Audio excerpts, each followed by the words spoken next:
Yeah, I'm back along James's furlong, and a friend of mine, Jeff, and his mate have come metal detecting. They have found stuff up here before, sort of Roman, and they found a few medieval coins.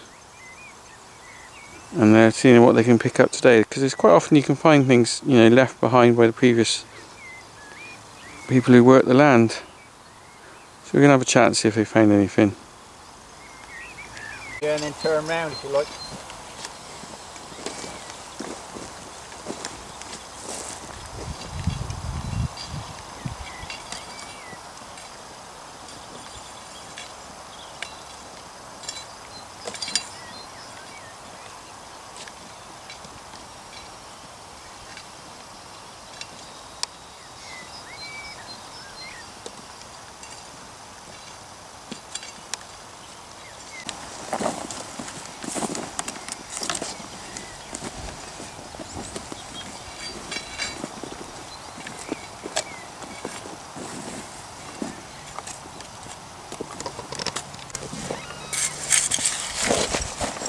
Got a little signal. Needle in a haystack.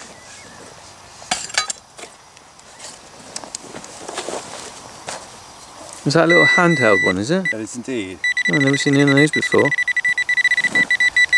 Somewhere about here.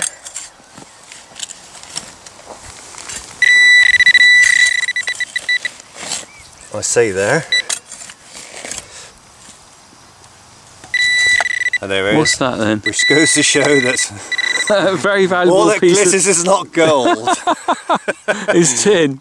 But we do find an awful lot of rubbish, Yeah. unfortunately, in the pursuit of older artefacts. So, Right, I'll have a little chat with you, metal detectorist. Then, so you've been out here. How long have you been looking out here today? About an hour.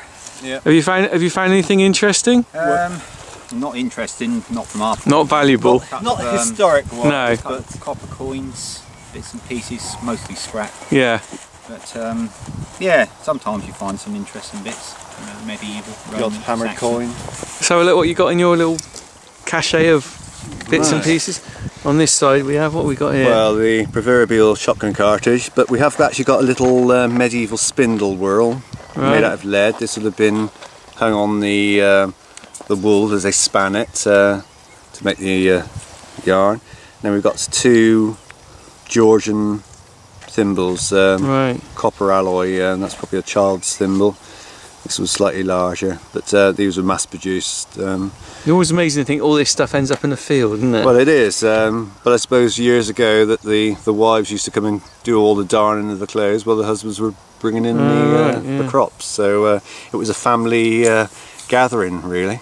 So what we got over here, Jeff's got quite a handful here. Yeah, all sorts of stuff. 6 coins, mostly coppers, mostly Georgian. Quite corroded, aren't they, by the time they come out of the ground, aren't they? There's one in amongst that lot though with, which one it is now. You can actually see stuff on the back of it. Yeah. Oh, you see something on there. Yeah. I think it's Irish. I'm sure I can read Limerick on the side of it, but you'd have to look with a magnifying glass, because my ageing old eyes can't read it. Well, it is well. quite corroded up, isn't it? It's hard to work out what that is on there, isn't it? That's right. There's certainly the ground sort of really eats into the copper, doesn't it? I'm quite surprised. It's fertiliser, and obviously does different soils affect copper in different ways, though? I guess so. Some areas you pull out a copper coin might be there for years and it's fine. Yeah, well, the best places are where you're on the Ulite stone up on the hills, for instance. Right. It's alkaline. Clay as well. Clay's, I never find clay that good personally. No, but wet clay, it can come out pristine, I feel. So. But yeah, you know, I mean, it's off a probably walking. It was always interesting to think how many hundreds of years people have dropped stuff out here, you know? Well, that's right. Bits of lead, everything. Part of a buckle there, look. Right. Which would have been quite nice if it had been complete. Yeah. Well, if the field's been cultivated for say 2,000 years, you only need one object a year to be dropped. That's and that's true. 2,000 possible, and that's a little belt mount. Yeah, mount. That's probably that's medieval. Yeah. Right. Oh, okay. And you can see the hook there. That would have gone through a belt. A little bit of decoration. It's a little bit nibbled. So. But yeah, bits and pieces coming up. So your machines then, do they can differentiate between sort of tin and metal stuff? Yeah, I mean, you can tell what's a shotgun with this one and what isn't. Yeah. Obviously, shotguns being made of metal, a lot of machines they give the same signal for all metals, but these discriminates. So that'll tell you, whether it's worth digging up or not. Well, that's right. Yeah. You can tell obviously if it's a silver coin. You get information on the screen as well, which tells you, so you know. You get used to these machines. They're pretty proficient tools, really. Yeah. Which is what they are, of course. So you guys are pretty enthusiastic metal detectors, because it takes a long time to actually find something worthwhile, doesn't it? Oh yeah, yeah. Well, I've been doing it for 30 years now. Have you? So, and how long have you been doing it for, Jeff? About 20 years. Have you? Not quite as old as Steve. Still both only in your 40s. Oh yeah, I wish. Occasionally some spectacular finds are found. I found a Polton hoard a few years ago, which is a Bronze Age hoard, which is now sitting in the Corinium Museum in Cirencester. Yeah. So it's nice to be able to share some of the objects we find, so brilliant. the general public can see the items. So, well, let's hope you find the Titherington hoard today then. Well, you know. It'd be nice for you to be able to retire on. Oh, that'd be lovely, wouldn't it? Yep. Off into the sunset.